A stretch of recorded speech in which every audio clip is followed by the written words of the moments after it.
Hi friends, welcome back to my channel. It's me Aleena. അപ്പോൾ ഇന്ന് പതിവ് പോലെ ഒരു പുതിയ അടിപൊളി സ്റ്റോറിയായിട്ടാണ് വന്നിട്ടുള്ളത്. കേൾക്കാം. ഞാൻ കീർത്തന, ഒരു ഭാര്യയാണ്, 2 മക്കളുടെ അമ്മയാണ്. എനിക്കിപ്പോൾ 37 വയസ്സ് പ്രായമുണ്ട്. സർക്കാർ ഉദ്യോഗസ്ഥയാണ്. ഞങ്ങളുടെ ഓഫീസിൽ 4 പേരാണുള്ളത്. ഞാൻ അവിടെ പ്യൂണായി ജോലി ചെയ്യുന്നു. എൻ്റെ കുടുംബത്തെപ്പറ്റി പറഞ്ഞില്ലല്ലോ. ഞാനും ഭർത്താവും മക്കളും അടങ്ങുന്നതാണ് എൻ്റെ കുടുംബം. പക്ഷേ വീട്ടിൽ ഒരുപാട് പേരുണ്ട്. എൻ്റെ ഭർത്താവിൻ്റെ വീടെന്ന് പറയുന്നത് ഒരു കൂട്ടുകുടുംബമാണ്. ഭാഗം എപ്പൊക്കെ കഴിഞ്ഞെങ്കിലും എല്ലാവരും മാറി താമസമാക്കിയിട്ടില്ല. എൻ്റെ ഭർത്താവ് സുബി എന്ന് വിളിക്കും. പുള്ളിക്കാരനാണ് ഏറ്റവും ഇളയത്. മൂത്തത് 3 ആണുങ്ങൾ, പിന്നെ 2 പെണ്ണുങ്ങൾ, പിന്നെ 2 ആണുങ്ങൾ. അത് കഴിഞ്ഞ് ചേട്ടനും. പെൺമക്കളെ 2 പേരും വിവാഹിതർ. എല്ലാവരും വിവാഹിതരാണ്. 4 കുടുംബങ്ങൾ ഇപ്പോഴും ഒരുമിച്ചാണ് താമസം. ഒരു കണക്കിന് സുഖവുമാണ്, എന്നാൽ ദോഷവുമാണ്. പ്രൈവസി എന്നൊരു സാധനം ഉണ്ടല്ലോ, അതിവിടെ കണി കാണാൻ കിട്ടില്ല. ഞാൻ ഇപ്പോഴും ആലോചിക്കാറുണ്ട് എങ്ങനെ ഞാൻ ഈ വീട്ടിൽ ചേട്ടനൊപ്പം കിടക്ക പങ്കിട്ടെന്ന്. മുറികളെല്ലാം ഇടുങ്ങിയതും ഒട്ടും സ്ഥലമില്ലാത്തതുമാണ്. ഞാനും മക്കളും ചേട്ടനും കൂടി ഒരുവിധം തിങ്ങി നിറഞ്ഞ് കഴിയുന്നു. കല്യാണം കഴിഞ്ഞ സമയത്ത് ഇതിനേക്കാൾ കഷ്ടമായിരുന്നു. എല്ലാവരും ഒരുമിച്ചായിരുന്നു. ഏട്ടനെ ശരിക്കൊന്ന് കാണാനോ സംസാരിക്കാനോ എനിക്ക് കഴിയുമായിരുന്നില്ല. രാത്രിയിൽ പോലും ഉറങ്ങാത്ത ആരെങ്കിലുമൊക്കെ ഉണ്ടാകും. എപ്പോഴും ബഹളം തന്നെ.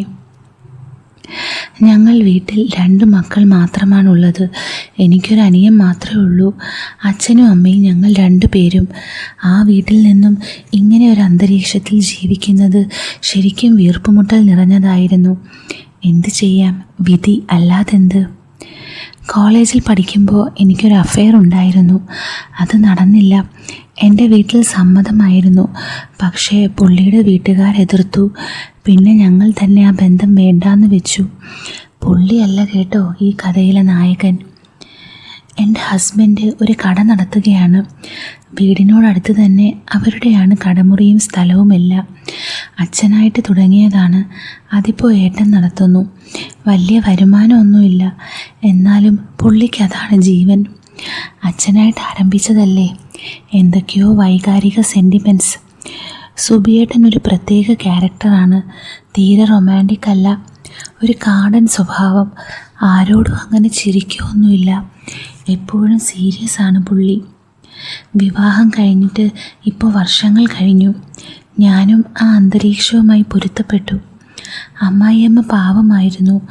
നാത്തൂമാരങ്ങനെ വരാറില്ല. രക്ഷപ്പെട്ടു പോയതല്ലേ, അതാവും വരാത്തത്. എനിക്ക് 2 ആൺമക്കളാണ്. ഒരാൾ 7ലും മറ്റേയാൾ 4ലും. എൻ്റെ 34ാം വയസ്സിലാണ് എനിക്ക് ജോലി ലഭിക്കുന്നത്.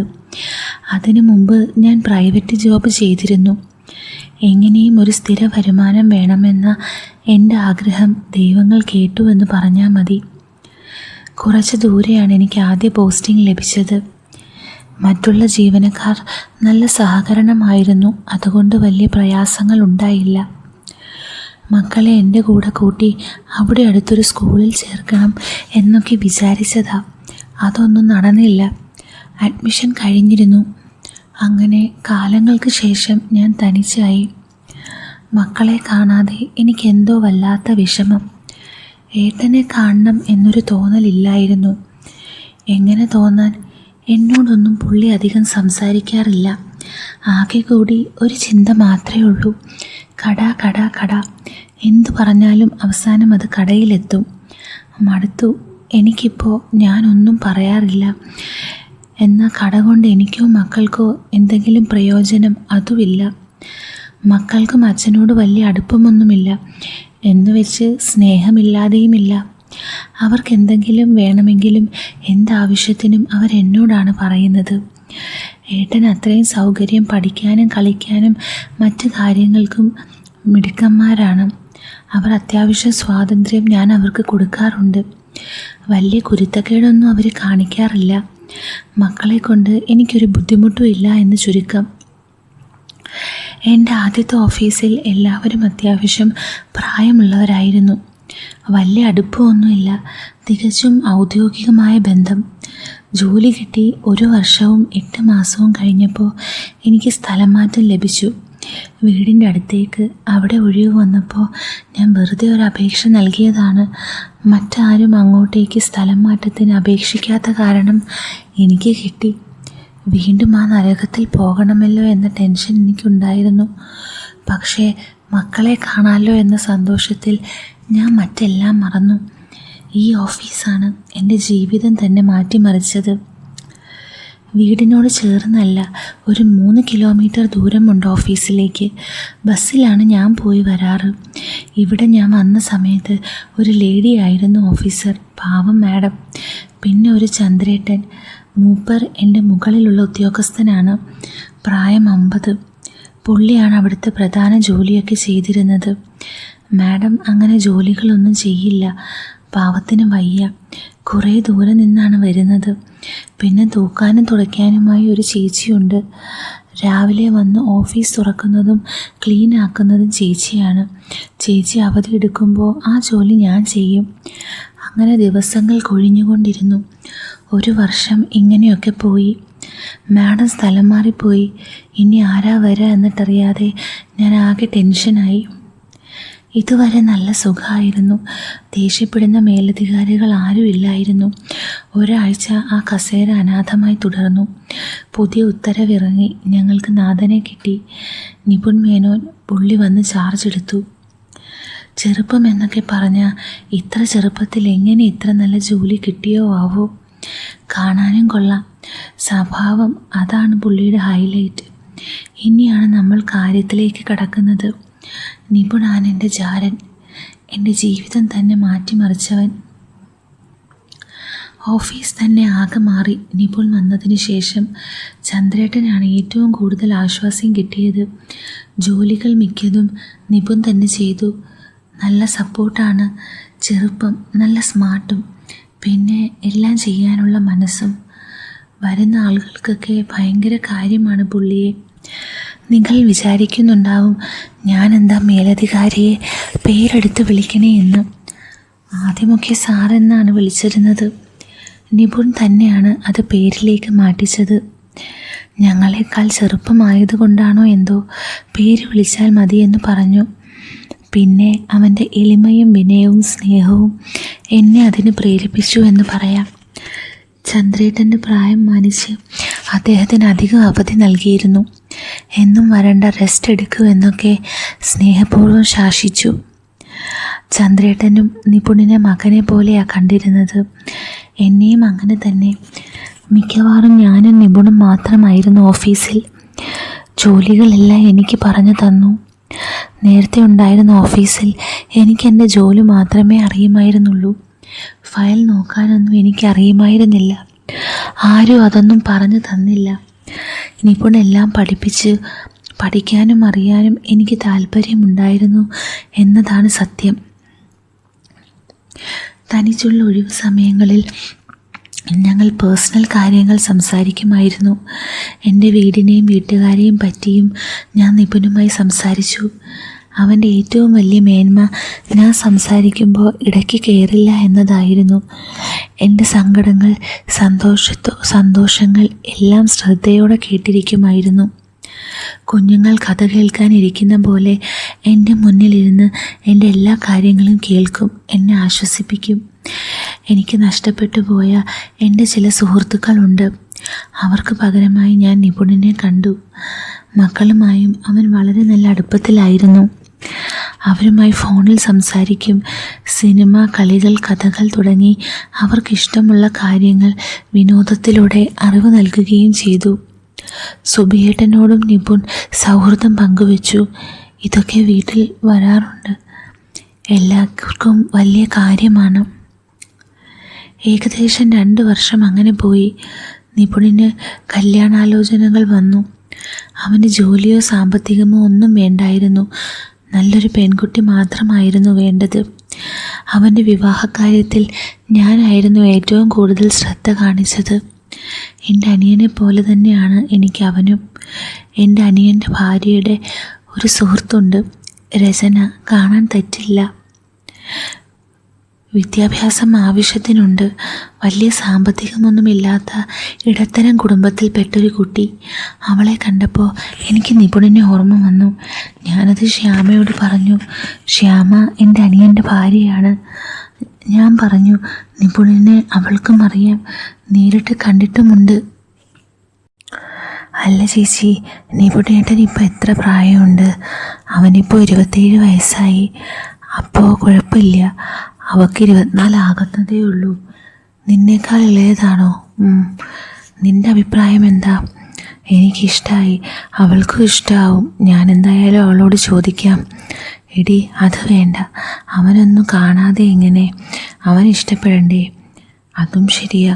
നീ ഒരു കാര്യം ചെയ്യ്, അവളെയും കൂട്ടി ഓഫീസിലേക്ക് വാ. അത് കൊള്ളാം, എന്തും പറഞ്ഞ് വരും. വല്ല ഷോപ്പിങ്ങും ആണെന്ന് പറഞ്ഞിറങ്ങ്. എന്തേലും പറഞ്ഞ് ഇങ്ങോട്ട് കൂട്ടിക്കൊണ്ട് വാ. അത് ഞാൻ ഏറ്റു. ഒരാഴ്ച കഴിഞ്ഞ് ശ്യാമ രചനയെ കൂട്ടി ഓഫീസിലേക്ക് വന്നു. നിപുണെ, എനിക്കൊരു കാര്യം പറയാനുണ്ട്. എന്താ ചേച്ചി? ശ്യാമ വന്നിട്ടുണ്ട്. പോണെങ്കിൽ ചേച്ചി പൊക്കോ. അതല്ല, അവളുടെ കൂടെ ഒരു ഫ്രണ്ടുമുണ്ട്. അതിനെന്താ? സാർ, അവൾക്കൊരു കമ്പനി കൊടുക്കോ? ഞങ്ങളിപ്പോൾ വരാം. അതിനെന്താ മാഡം, കൊടുക്കാമല്ലോ. എന്നാ വാ. രചനെ, ഇത് ഞങ്ങളുടെ സാറ് നിപുൺ. നിങ്ങളൊന്ന് പരിചയപ്പെട്. ഞങ്ങളിപ്പോൾ വരാം. അയ്യോ ശ്യാമേച്ചി, ഇപ്പോൾ വരാം പെണ്ണെ, നീ ഇവിടെ ഇരി. എൻ്റെ രചനെ, ഇങ്ങനെ പേടിച്ചാലോ? ഇപ്പോൾ വരാടോ. അവരെ അവിടെ തനിച്ച് വിട്ടിട്ട് ഞാനും ശ്യാമയും പുറത്തിറങ്ങി. കുറച്ച് മുന്നോട്ട് പോയാൽ ഒരു കടയുണ്ട്. ഞങ്ങൾ അവിടെ കയറി ഒരു ചായയും പപ്സും കഴിച്ചു. അല്പം സമയം കഴിഞ്ഞ് തിരിച്ചു ചെന്നു. ശബ്ദമുണ്ടാക്കാതെ ഞങ്ങൾ ചെന്ന് നോക്കി. രണ്ടുപേരും നല്ല വർത്തമാനത്തിലാണ്. ഞങ്ങൾ വന്നത് ശല്യമോ? നിപുൺ സാറേ, ചേച്ചി വന്നോ? ഞങ്ങൾ ചുമ്മാ ഓരോന്ന് പറഞ്ഞിരിക്കുകയായിരുന്നു. രചന ഇറങ്ങിയാലോ? ചേച്ചി. അവർ പെട്ടെന്ന് തന്നെ പോയി. എങ്ങനെയുണ്ട് രചന? നല്ല കുട്ടിയാ. ഇഷ്ടമായോ? എന്താ ഇപ്പോൾ ഇങ്ങനൊരു ചോദ്യം? പറ, ഇഷ്ടമായോ? തരക്കേടില്ല. എന്താ സംഭവം? കുറേ ആയില്ലേ പെണ്ണ് നോക്കുന്നു, ഒന്നും ശരിയായില്ലല്ലോ. അമ്പടി ചേച്ചി, അപ്പോൾ എൻ്റെ പെണ്ണ് കാണലാണോ ഇപ്പോൾ കഴിഞ്ഞേ? അതെ, മോന് മനസ്സിലായില്ലേ? ഇല്ലെന്നേ, വല്ലാതെ കഷ്ടമായിപ്പോയി. എന്തു പറ്റി? ഒന്നുമില്ല, ഒന്നും ചോദിക്കാൻ പറ്റിയില്ല. അച്ചോടാ, അതിനൊക്കെ ഇനി സമയമുണ്ട്. പറ, ഇഷ്ടമായോ അവളെ? തരക്കേടില്ല, കെട്ടിയേക്കല്ലേ. മോന് ശരിക്കും ഇഷ്ടമായെങ്കിൽ മാത്രം മതി. ഇഷ്ടപ്പെടാതിരിക്കാൻ ഞാനൊന്നും കണ്ടില്ല. നിറം ഇച്ചിരി കുറവാണോ? അത് കുഴപ്പമില്ല, നല്ല ഐശ്വര്യമുണ്ട് കാണാൻ. അത് ശരിയാ, നല്ല മുഖശ്രീയുള്ള കുട്ടി. പിന്നെ കുറഞ്ഞു മെലിഞ്ഞിട്ടല്ലേ? അതിനെന്താ ചേച്ചി? അതൊന്നും എനിക്ക് കുഴപ്പമില്ല. നല്ല കുട്ടിയാ, നിനക്ക് ചേരും. ഞാൻ എന്നാ വീട്ടിൽ പറയാം. ആ കുട്ടിക്ക് കൂടി ഇഷ്ടമാവണ്ടേ? അതറിയാനൊരു പ്രയാസവുമില്ല. ശ്യാമയോട് ചോദിക്കാം. ഞാൻ ശ്യാമയെ വിളിച്ച് ചോദിച്ചു. അവൾക്കും ഇഷ്ടമായി എന്ന് പറഞ്ഞു. എങ്ങനെ ഇഷ്ടാവാതിരിക്കും? അത്രയും നല്ല ചെക്കനെയല്ലേ കിട്ടിയത്. അങ്ങനെ കുറച്ച് നാൾ കൂടി കഴിഞ്ഞു. അതിനിടയ്ക്ക് എനിക്ക് പ്രമോഷൻ കിട്ടി, ഒപ്പം സ്ഥലം മാറ്റവും. അതെനിക്ക് വല്ലാത്തൊരടിയായിരുന്നു. വളരെ സന്തോഷത്തോടെ ജീവിതം മുന്നോട്ട് പോകുമ്പോഴാണ് ഇങ്ങനൊരു ചതി. സാധാരണഗതിയിൽ എനിക്കും സന്തോഷിക്കേണ്ട നിമിഷമാണ് പ്രമോഷൻ ലഭിക്കുമ്പോൾ ഉണ്ടാവുക. എനിക്കെന്തോ ഇവരെയൊക്കെ വിട്ടു പിരിയണമല്ലോ എന്ന് ഓർത്തപ്പോൾ അറിയാതെ കണ്ണ് നിറഞ്ഞു പോയി. എന്തായാലും നിപുണൻ രചനയുമായുള്ള വിവാഹം ഉറപ്പിച്ചു. എനിക്ക് സ്ഥലമാറ്റം കിട്ടിയത് മറ്റൊരു ജില്ലയിലേക്കാണ്. മക്കളെയും കൂട്ടി ഞാൻ അങ്ങോട്ട് മാറി. ചെറിയൊരു വീട് വാടകയ്ക്കെടുത്തു. സുബിയേട്ടൻ എല്ലാത്തിനും കൂടെ ഉണ്ടായിരുന്നു. പിരിയുന്ന അന്ന് എനിക്ക് നല്ലൊരു പാർട്ടി അവർ തന്നു. കരഞ്ഞുകൊണ്ടാണ് ഞാൻ പടിയിറങ്ങിയത്. കുറേ ഗിഫ്റ്റും മിഠായിയും എന്തൊക്കെയോ ഉണ്ടായിരുന്നു.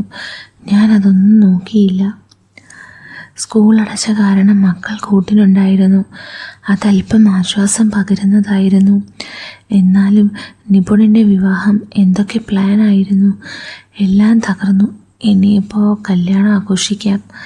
എന്തായാലും ജോലിയൊക്കെ സ്കൂൾ പഠിപ്പിച്ച കാരണം പുതിയ ഓഫീസിൽ വലിയ ടെൻഷൻ ഇല്ലായിരുന്നു. പിന്നെ ഓഫീസിനടുത്ത് തന്നെ വീടും ശരിയായി. 2 ദിവസം സുബിയേട്ടൻ കൂട്ടിനുണ്ടായിരുന്നു. ഇടയ്ക്ക് വല്ലപ്പോഴും അങ്ങേരുന്ന ശാരീരിക ബന്ധം ആ വീട്ടിൽ വെച്ച് നടന്നു. എനിക്കെന്തോ അതിനോടൊന്നും ഇപ്പോൾ ഒരു താല്പര്യവുമില്ല. ആഗ്രഹിച്ച സമയത്ത് അതൊന്നും ആഗ്രഹിച്ച പോലെ കിട്ടിയില്ല. ഏട്ടനും വലിയ ധൈര്യമൊന്നും കാണിച്ചിട്ടുമില്ല. ഇടയ്ക്കൊക്കെ ഞാൻ ഓർക്കും, എന്നെ കാണാൻ കൊള്ളില്ലേ? ഒരാണിന് താല്പര്യം ജനിക്കാൻ വേണ്ടതല്ലേ? എനിക്കില്ലേ അതൊക്കെ? കുളിക്കുമ്പോൾ ഞാൻ എൻ്റെ ശരീരത്തിലൂടെ വിരലോടിച്ച് നോക്കും. എല്ലാം അത്യാവശ്യത്തിന് എനിക്കുണ്ട്. വഴിയിലൂടെ പോകുമ്പോൾ എൻ്റെ ഉയർച്ച താഴ്ചകളിലേക്ക് കൊതിയോടെ നോക്കുന്ന ആളുകളെ ഞാൻ കണ്ടിട്ടുണ്ട്. ആദ്യമൊക്കെ വല്ലാതെ വരുമായിരുന്നു. പിന്നെ പിന്നെ ഞാനും അതൊന്നും ശ്രദ്ധിക്കാറില്ല. സാരിയാണ് ഞാൻ അധികവും ഉടുക്കാറ്. അതിൻ്റെ കാരണക്കാരൻ നിപുനാണ് കേട്ടോ. ചുരിദാറും ഇടയ്ക്കൊക്കെ ഞാൻ ഇടാറുണ്ടായിരുന്നു. ഒരിക്കൽ അവൻ എന്നോട് പറഞ്ഞു, ചേച്ചി സാരി ഉടുത്താൽ മതി, ചുരിദാർ ഇടുമ്പോൾ എന്തോ ഒരു ചേർച്ചക്കുറവ്, സാരി നന്നായി ചേരും. അന്നൊരു അനിയൻ്റെ വാക്കായി കണ്ടു. ഞാൻ പിന്നെ സാരി മാത്രമാക്കി. എന്നാലും മാന്യമായി മാത്രമേ വസ്ത്രം ധരിക്കാറുള്ളൂ. വയറും പൊക്കിളും കാണിച്ച് സാരി ഉടുക്കുന്നത് പണ്ടേ ഇഷ്ടമല്ല. എന്നാലും വല്ലപ്പോഴും പൊക്കിളിനടിയിലേക്ക് സാരി ഇറങ്ങാറുണ്ട്. എപ്പോഴും ശ്രദ്ധിക്കാറുണ്ട്. എന്നാലും വല്ലപ്പോഴുമൊക്കെ അത് മറ്റുള്ളവർ കാണും. ചിലരുടെ നോട്ടം കാണുമ്പോൾ അറിയാം പൊക്കിൾ പുറത്താണെന്ന്. പെട്ടെന്ന് തന്നെ ഞാൻ സാരി നേരെ പിടിച്ചിടും. സ്കൂൾ അടച്ച അവധിക്കായിരുന്നു നിപുണിൻ്റെയും രചനയുടെയും വിവാഹം. കേമമായിരുന്നു വിവാഹം. ആർഭാടമായ കല്യാണം. അവനുള്ള ഡ്രസ്സ് ഞാനാണ് വാങ്ങിയത്. അതെൻ്റെ അവകാശം പോലെ തോന്നി. കുറേ കാലങ്ങൾക്ക് ശേഷം ചന്ദ്രേട്ടനെയും കണ്ടു. വയ്യാതായിരിക്കുന്നു. പാവത്തിന് വിരമിക്കാൻ ഇനി അധിക നാളില്ല. വിവാഹത്തിന് ശേഷം ആശംസകൾ അറിയിച്ച് ഞാനും മക്കളും അവിടെ നിന്നും തിരിച്ചു. വിവാഹം പ്രമാണിച്ച് നിപുൺ കുറച്ചധികം ദിവസം അവധിയായിരുന്നു. ജോലിയിൽ തിരികെ പ്രവേശിച്ചു കഴിഞ്ഞ് എന്നെ വിളിച്ചിരുന്നു. അവരുടെ ലോകത്ത് നമ്മളൊരു കട്ടുറുമ്പ് ആവണ്ട എന്ന് കരുതി ഞാൻ അധികം വിളിക്കാറില്ല. ഓഫീസിൽ ബോറടിച്ചിരുന്ന സമയത്ത് ഞാൻ നിപുണനെ വിളിച്ചു. ഹലോ മണവാളൻ, എന്തൊക്കെയുണ്ട്? ഇതാര്? കീർത്തനേച്ചിയോ? നമ്മളെയൊക്കെ ഓർമ്മയുണ്ടോ? അതെന്താ അങ്ങനെ പറഞ്ഞേ? ഇപ്പോൾ വിളിയില്ല, ഒരു മൈൻഡില്ലല്ലോ. അയ്യോ, അങ്ങനെ കരുതാതെ. ഞാൻ നിങ്ങൾക്കൊരു ശല്യം ആവണ്ടെന്ന് കരുതിയാ. എന്ത് ശല്യം? അതല്ല പൊട്ടാ, നിങ്ങൾ പുതുമോടിക്കിടയിൽ ഞാൻ വിളിച്ച് ശല്യം ചെയ്യണ്ടല്ലോ. ഓ അങ്ങനെ. എന്നിട്ട് പറ വിശേഷങ്ങൾ. എങ്ങനെയുണ്ട് കുടുംബജീവിതം? ഓ അങ്ങനെ പോണു. എന്താ ഒരു ഉഷാറില്ലാത്തെ? ചുമ്മാ തോന്നിയതാവും. അതെ തോന്നി. പറയാൻ പറ്റാത്ത എന്തെങ്കിലും ആണെങ്കിൽ വേണ്ട. ചേച്ചിയോട് പറയാൻ പറ്റാത്ത എന്ത് കാര്യം? എന്നാ പറ. അത് ഫോണിൽ കൂടി പറയാൻ പറ്റാത്ത കാര്യമാണ്. അതെന്ത് കാര്യമാണ് ഇത്ര സീരിയസ്? അതൊക്കെയുണ്ട്. ആണോ? എന്നാൽ നേരിട്ട് പറയാം. എപ്പോൾ കാണാം? ഞാൻ വരാം അങ്ങോട്ട്. ഇങ്ങോട്ടോ? എന്തേ, വല്ല പ്രശ്നവുമുണ്ടോ? ഇത്ര ദൂരം? അതൊന്നും കുഴപ്പമില്ല. ഞാൻ അവിടെ റൂം എടുക്കാം. കുറച്ചായില്ലേ ചേച്ചിയും മക്കളെയും കണ്ടിട്ട്. റൂമൊന്നും എടുക്കണ്ട, ഇവിടെ സൗകര്യമുണ്ട്. ഇങ്ങോട്ട് പോരെ. ആരെങ്കിലും എന്തെങ്കിലും പറയോ? ആരെന്ത് പറയാൻ? നീ ഇങ്ങോട്ട് വാ. ഞാൻ വരാം. സ്റ്റേ വേണ്ട ചേച്ചി. നിൻ്റെ ഇഷ്ടം പോലെ ചെയ്യേ. എന്നാൽ ഞാൻ വെള്ളിയാഴ്ച വരാം. രചന എവിടെ? അവളെയും കൂട്ടായിരുന്നു. അവൾ അവിടെ വീട്ടിലാ. ആണോ? എന്ന് പോയി? 2 ദിവസമായി. അതാ ഞാൻ വെള്ളി വരാമെന്ന് പറഞ്ഞത്. അതാവുമ്പോൾ ശനി അവിടെ പോയി അവളെയും കൂട്ടി വരാമല്ലോ. എന്നാ അങ്ങനെ ചെയ്യേ. എന്താവും എന്നോട് ഇത്ര കാര്യമായിട്ട് പറയാനുള്ളത് എന്ന് ഞാൻ ആലോചിച്ചുകൊണ്ടിരുന്നു. ആദ്യമായാണ് അവനെ ഇത്ര സീരിയസ് ആയി കാണുന്നത്. എന്താണാവോ കാര്യം? ആലോചിക്കും തോറും എനിക്കും എന്തോ പോലെ. പിന്നെ അത് വിട്ടു. മക്കളുടെ കൂടെ കൂടി അവർക്കിപ്പോൾ ഇവിടെ ഫ്രണ്ട്സൊക്കെ ആയി. സുബിയേട്ടൻ വല്ലപ്പോഴും വരും. ഉച്ചയ്ക്ക് വരും, രാത്രി പോകും. അതാണ് പതിവ്. വല്ലപ്പോഴും രാത്രിയിൽ നിന്നാലായി. മക്കൾ നിർബന്ധിക്കുമ്പോൾ നിൽക്കും. അല്ലാതെ എനിക്ക് വേണ്ടിയോ എന്നെ കാണാൻ വേണ്ടിയോ ഒന്നുമല്ല. ഇപ്പോൾ മക്കൾക്കും മനസ്സിലായി തുടങ്ങി. അതുകൊണ്ടാണോ എന്തോ അവരും നിർബന്ധിക്കാറില്ല. ഇടയ്ക്ക് എന്നോട് ചോദിക്കും, അച്ഛൻ എന്താണ് അമ്മേ ഇങ്ങനെയെന്നൊക്കെ. എനിക്ക് തന്നെ ഉത്തരമില്ലാത്ത ചോദ്യമാണത്. പിന്നെ ഞാൻ എങ്ങനെ മറുപടി പറയാൻ? എന്തെങ്കിലും പറഞ്ഞ് ഞാൻ ഒഴിയും. പാവം കുട്ടികൾ, മറ്റുള്ള കുട്ടികൾ അച്ഛൻ്റെ കൂടെ കൂട്ടുകൂടുന്നതും കളിക്കുന്നതും കാണുമ്പോൾ അവർക്ക് വലിയ സങ്കടമാണ്. എന്ത് ചെയ്യാൻ, ഓരോ വിധി. വെള്ളി ഞാൻ ഓഫീസിൽ പോയി. ഉച്ചയ്ക്ക് നിപുൺ വന്നു. അവൻ കുറച്ചു മാറി ഒരു മുറി എടുത്തിരുന്നു. ഞാൻ ഫുഡ് കൊണ്ടുപോയില്ല, അവൻ്റെ കൂടെ കഴിക്കാമെന്ന് പറഞ്ഞിരുന്നു. അവൻ ഓഫീസിലേക്ക് വന്നു. കുറച്ചു നേരം അവിടെയുള്ളവരോട് സംസാരിച്ചു. പിന്നെ ഞങ്ങൾ ഇറങ്ങി. എന്താ മോനെ, എന്താ ഇത്ര സീരിയസ് കാര്യം? പറയാം ചേച്ചി, ആദ്യം നമുക്ക് എന്തെങ്കിലും കഴിക്കാം. നല്ല വിശപ്പുണ്ട്. എവിടെ നിന്ന് കഴിക്കും? ഞാൻ താമസിക്കുന്ന ഹോട്ടലിൽ നിന്നും കഴിക്കാം. അവിടെ ഫുഡ് കൊള്ളാം. എന്നാൽ അങ്ങോട്ട് പോകാം.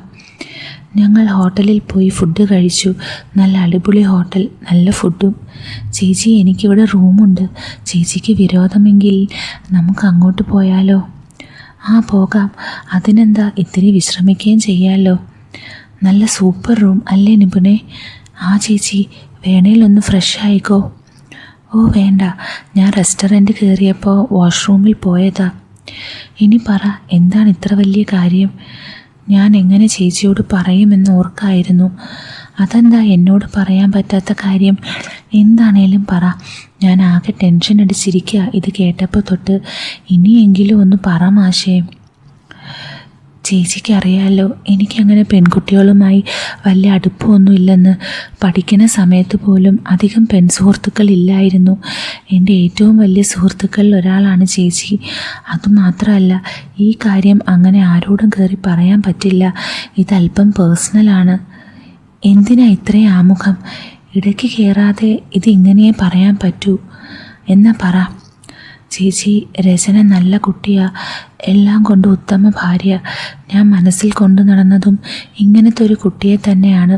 പക്ഷേ അതുമാത്രമല്ലല്ലോ, ഭാര്യയും ഭർത്താവും ആകുമ്പോൾ ഒരു സ്പെഷ്യൽ റിലേഷൻ ഉണ്ടല്ലോ, അതിൽ ഞങ്ങൾ വൻ പരാജയമാണ്.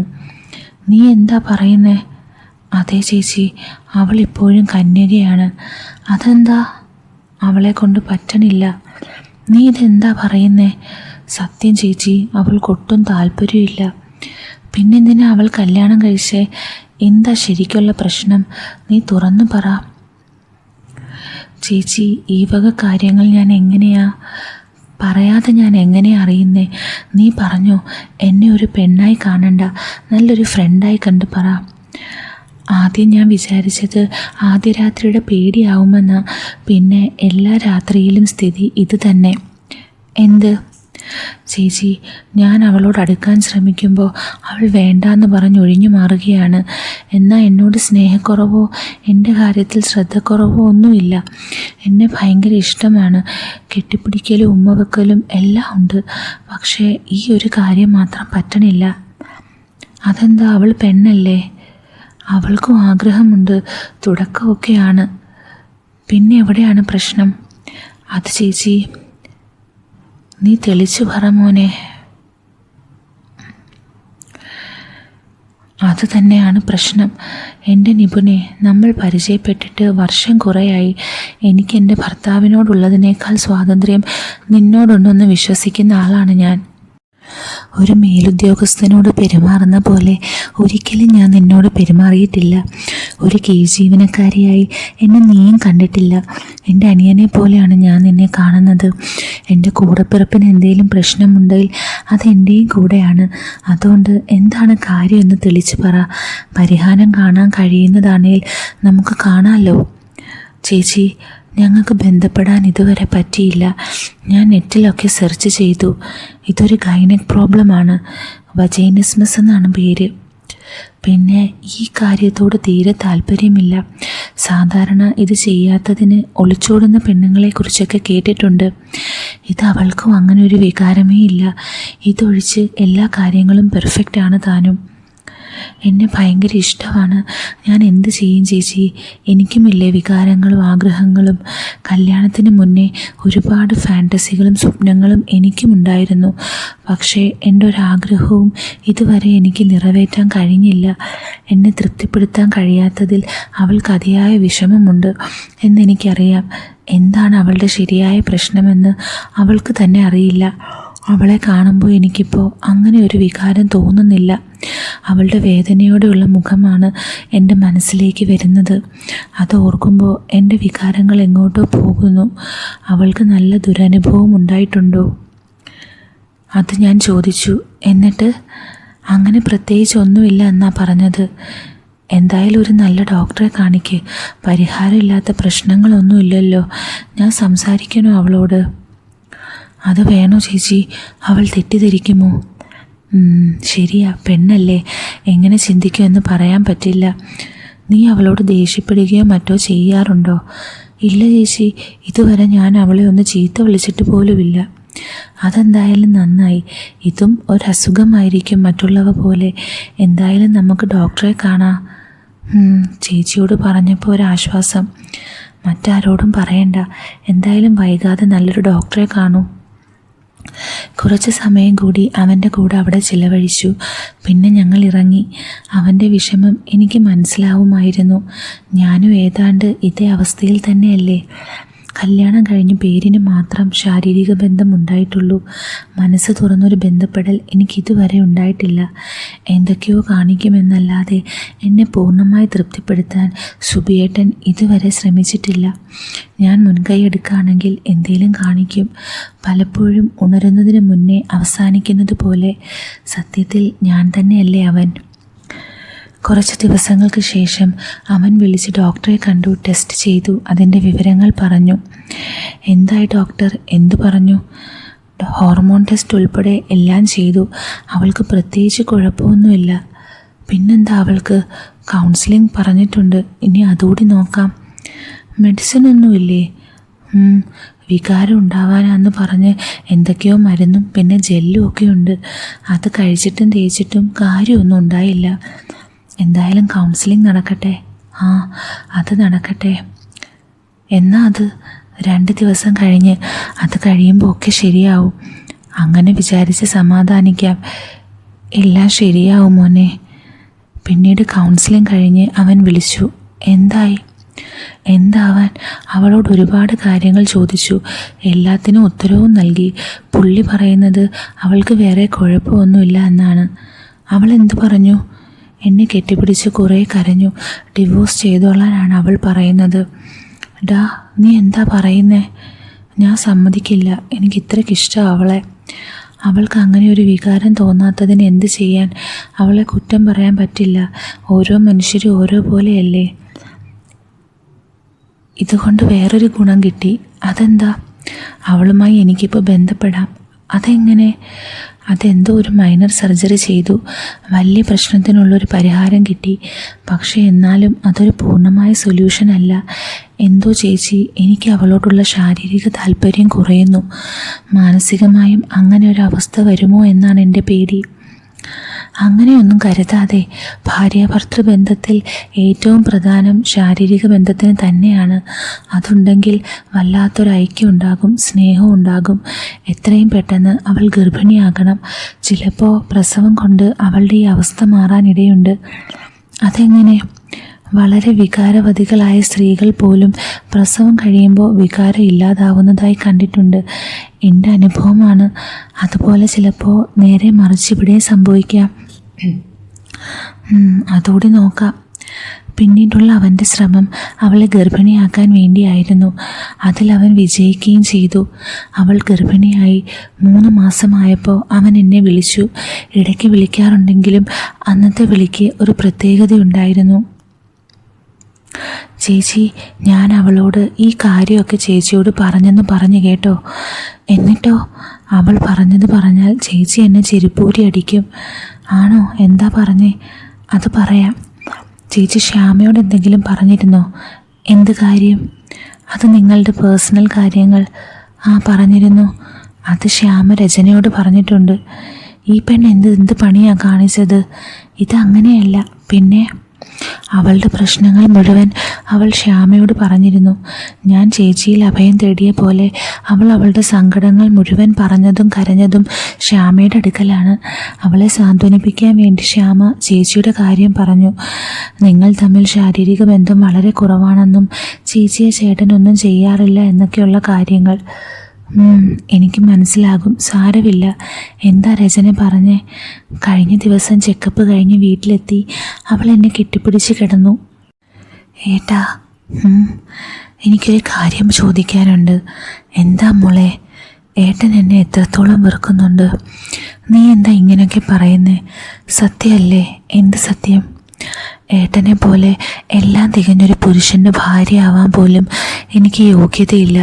അതുമല്ല, ഏതൊരാണോ ആഗ്രഹിക്കുന്ന സുഖം തരാൻ എന്നെക്കൊണ്ട് കഴിയുന്നുമില്ല. ഏട്ടൻ്റെ വികാരങ്ങൾ അടക്കി വെച്ചിരിക്കുകയാണെന്ന് എനിക്കറിയാം. എല്ലാം ഞാൻ കാരണമാണ്. ഞാനൊരു കാര്യം പറയട്ടെ? പറ. നിറഞ്ഞ മനസ്സോടെ പൂർണ്ണ സമ്മതത്തോടെയാണ് ഞാനിത് പറയുന്നത്. എന്നെ ഒഴിവാക്കാൻ പറഞ്ഞാൽ ഏട്ടൻ കേൾക്കില്ല എന്നെനിക്കറിയാം. മനസ്സുകൊണ്ട് ഞാനത് ആഗ്രഹിക്കുന്നുമില്ല. ഏട്ടൻ്റെ ഭാര്യയായി എനിക്ക് മരണം വരെ ഏട്ടൻ്റെ കൂടെ ജീവിക്കണം. ഏട്ടാ, ഞാനല്ലാതെ മറ്റൊരു പെണ്ണിൽ നിന്നും ഏട്ടൻ ഈ സുഖം ലഭിച്ചാ? എന്തൊക്കെയാ നീ പറയുന്നേ? വെറുതെ പറഞ്ഞതല്ല.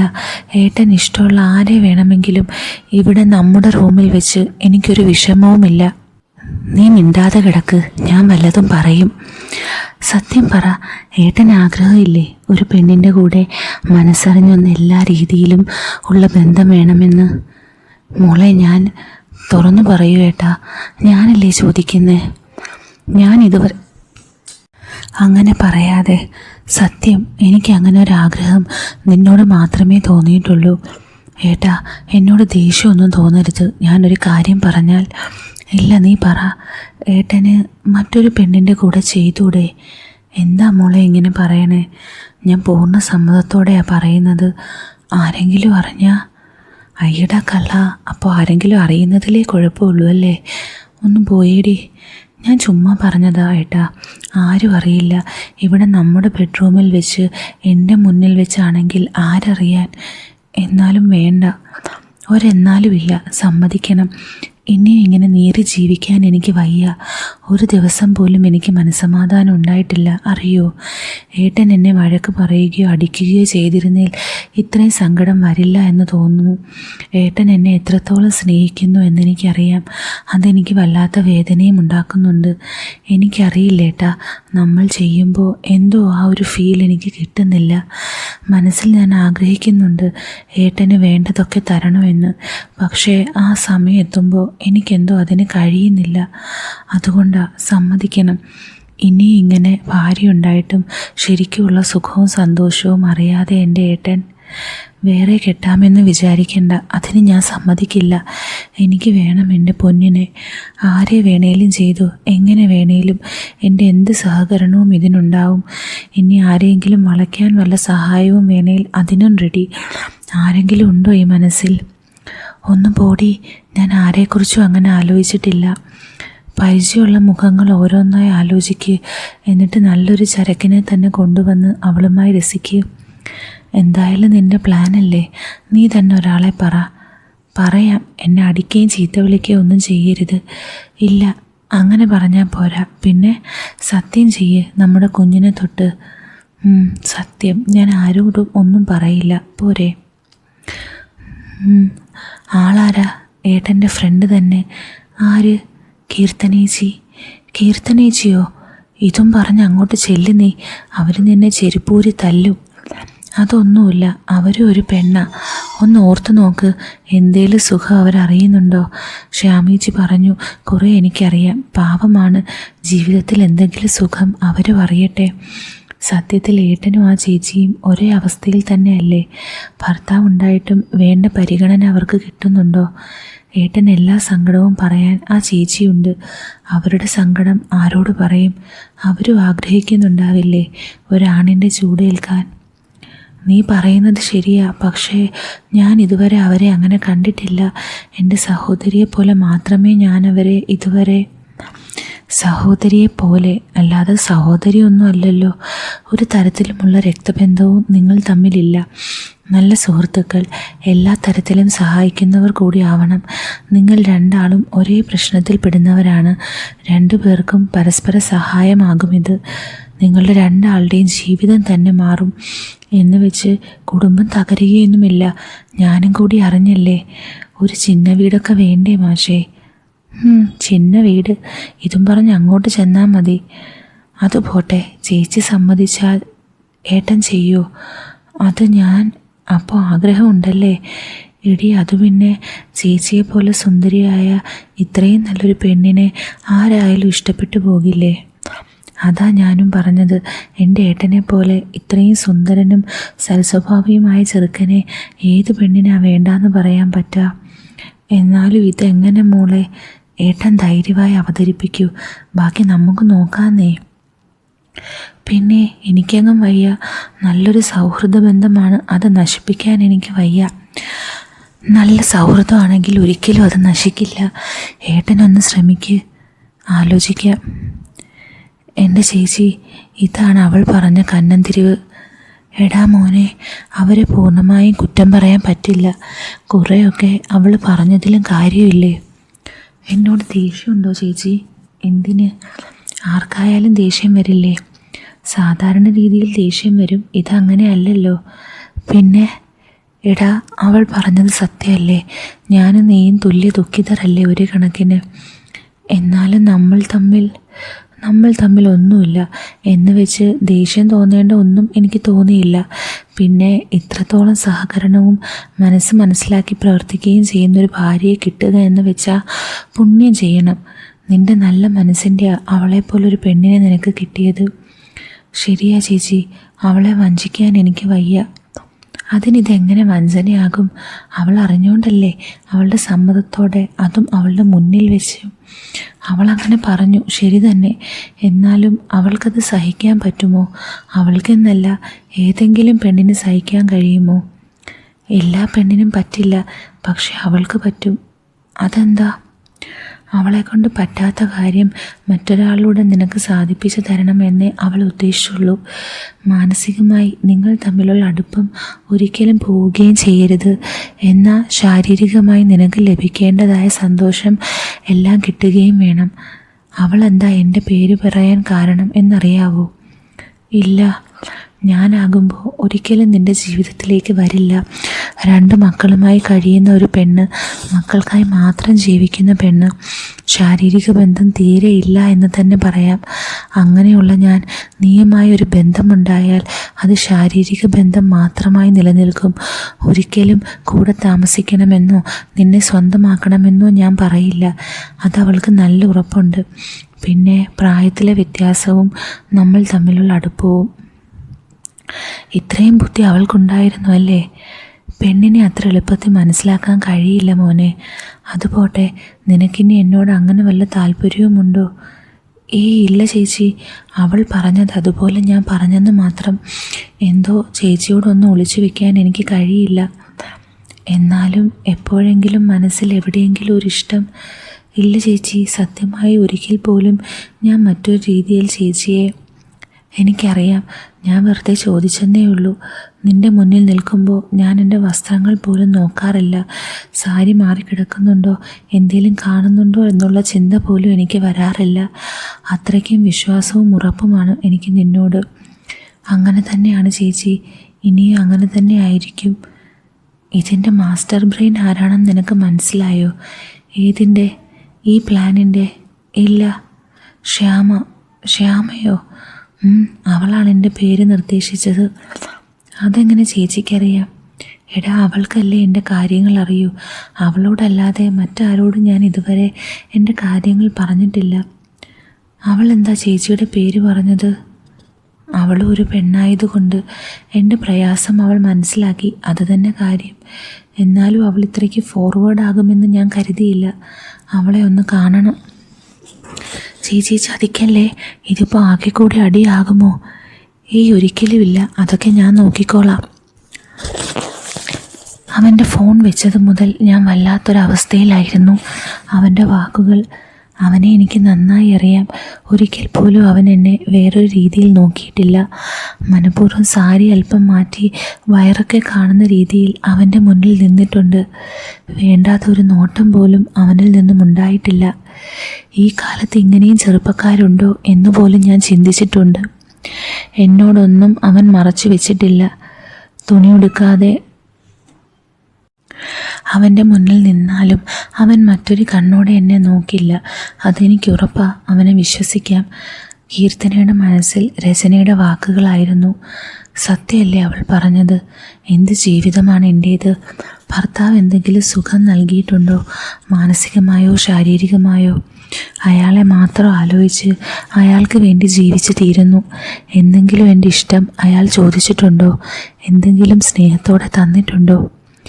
എന്നേക്കാൾ വലുത് അയാളുടെ കടയും കച്ചവടവും മാത്രമല്ലേ? മക്കളെപ്പോഴും നന്നായി ഒന്ന് ശ്രദ്ധിക്കുന്നുണ്ടോ?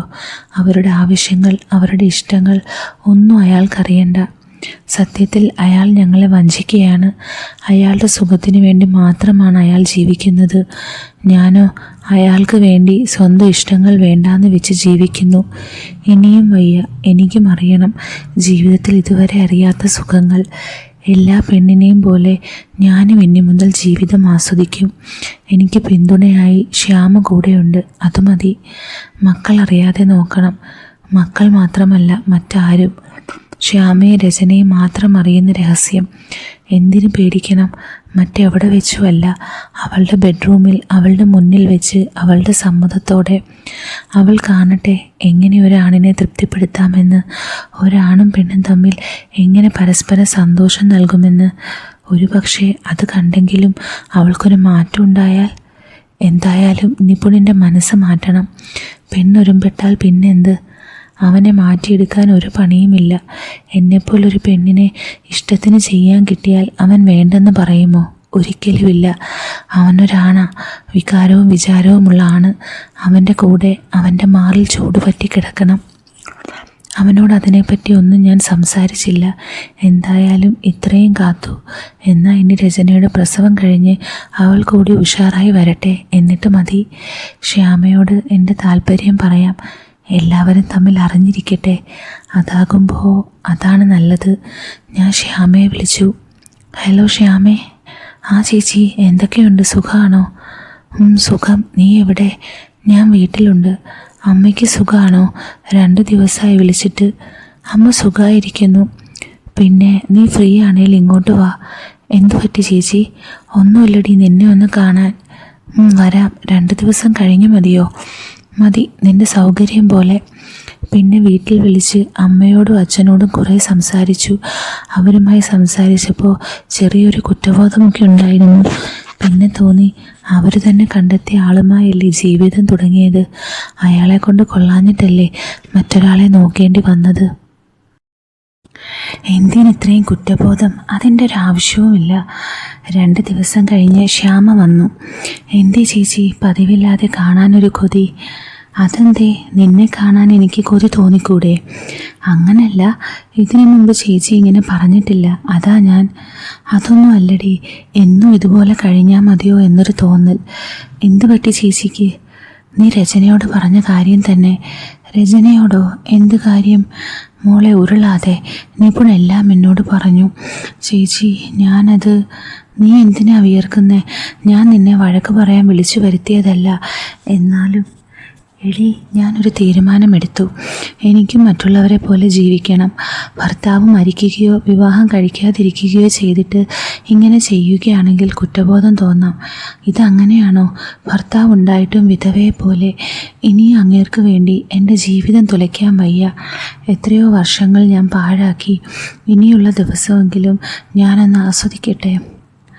എൻ്റെ ചേച്ചി, ഇപ്പോഴാണ് അല്പം ആശ്വാസം കിട്ടിയത്. എന്നെ ചേച്ചി ഇന്ന് കൊല്ലുമെന്നാണ് ഞാൻ കരുതിയേ. ചേച്ചി പറഞ്ഞതാ ശരി. നമ്മൾ പെണ്ണുങ്ങൾ മാത്രം എന്തിന് ജീവിതം തുലയ്ക്കണം? ചേച്ചിക്കറിയോ, കിരണേട്ടൻ എൻ്റെ കൂടെ എത്ര കുറച്ചാണ് ഉണ്ടായിരുന്നത്. ഞാൻ പറഞ്ഞതാ എന്നെ കൂടി കൊണ്ടുപോകാൻ, അല്ലെങ്കിൽ ഇവിടെ വല്ലതും നോക്കാൻ. എൻ്റെ സ്വർണം മുഴുവൻ എടുത്തോളാൻ പറഞ്ഞതാ. ആര് കേൾക്കാൻ? ഇതെന്ത് ജീവിതം?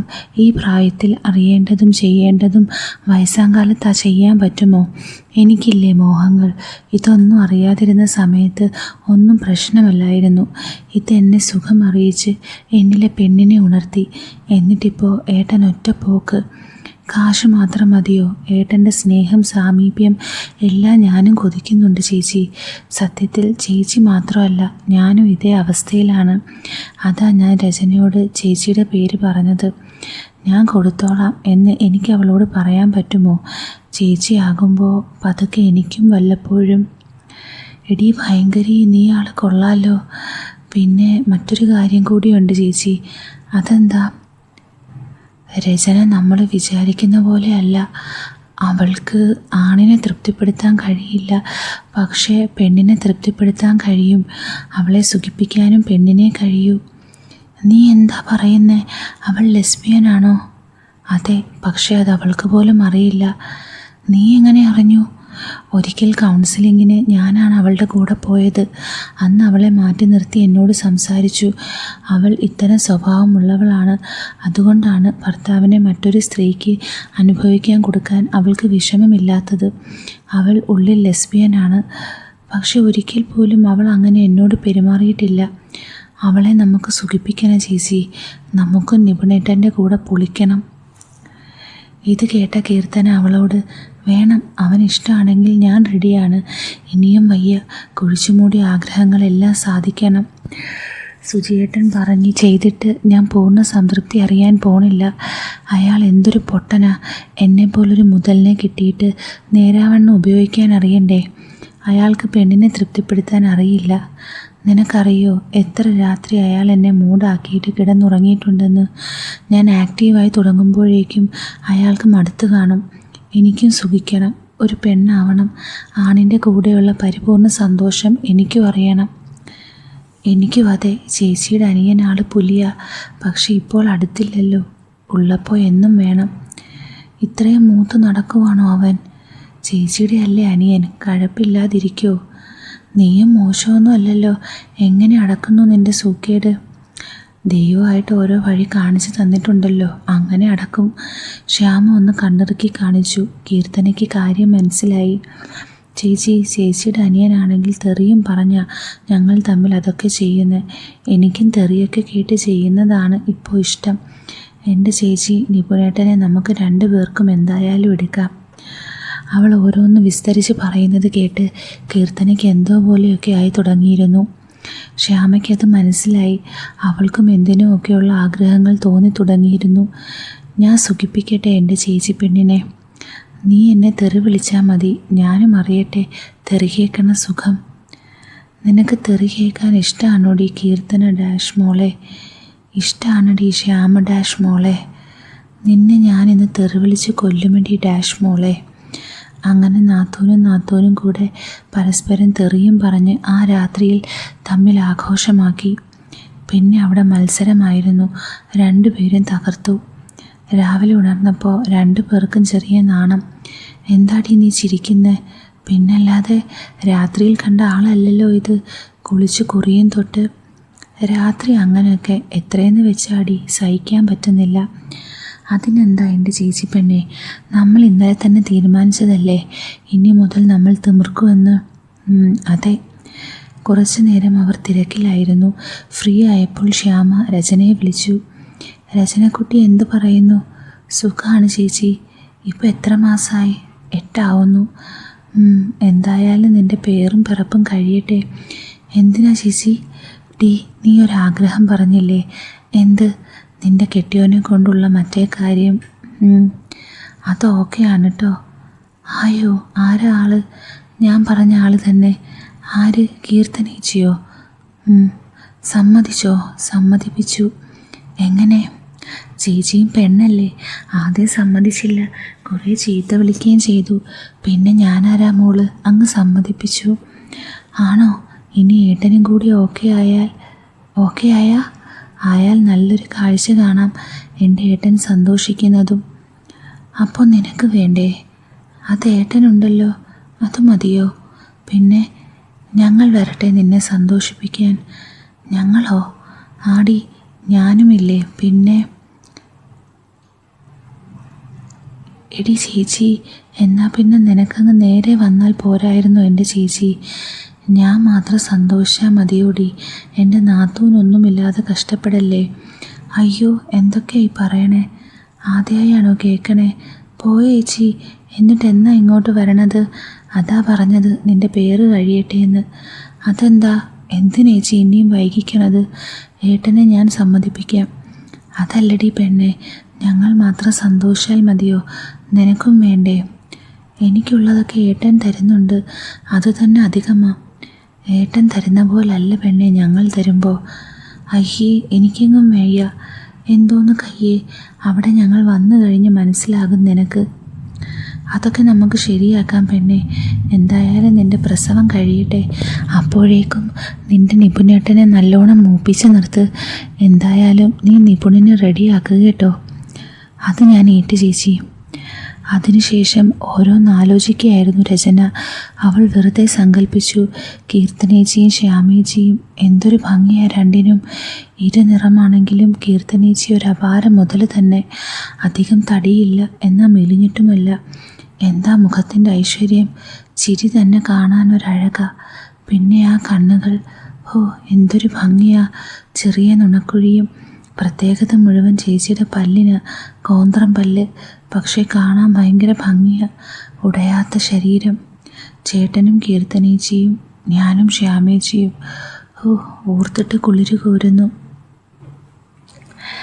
അപ്പോൾ ഈ സ്റ്റോറിയുടെ ബാക്കി പോർഷൻ ടെലിഗ്രാം ചാനലിലായിരിക്കും ഇടുന്നത്. ചാനലിൽ ലിങ്ക് കൊടുത്തേക്കാം. അപ്പോൾ സ്റ്റോറി എല്ലാവർക്കും ഇഷ്ടപ്പെട്ടെങ്കിൽ ഒന്ന് റിയാക്ട് ചെയ്യുക, കമൻറ്റ് ചെയ്യുക. ഉടനെ കാണാം നമുക്ക് പുതിയ സ്റ്റോറിയായിട്ട്. With love, Aleena.